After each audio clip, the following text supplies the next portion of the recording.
বিগত সরকারের সময়ে জুলুমের মহাপর্বত জামায়াতে ইসলামীর উপর চাপিয়ে দেওয়া হয়েছিল বলে অভিযোগ করেছেন দলটির আমির ডাক্তার শফিকুর রহমান।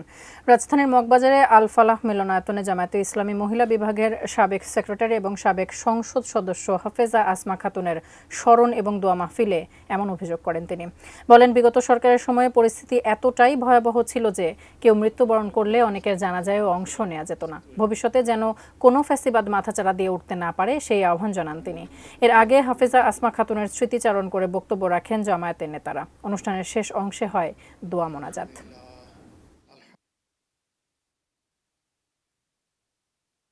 একজন ভদ্রলোকের আদর্শ স্ত্রী ছিলেন, অনেকের আদর্শ বোন ছিলেন এবং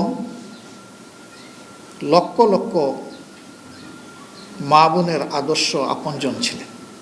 জুলুমের মহাপর্বত আমাদের ঘাড়ে চাপিয়ে দেওয়া হয়েছে।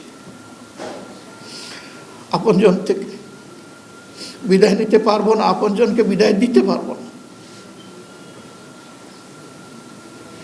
সবার সাথে দোয়ায় শরীক হতে পারবো না।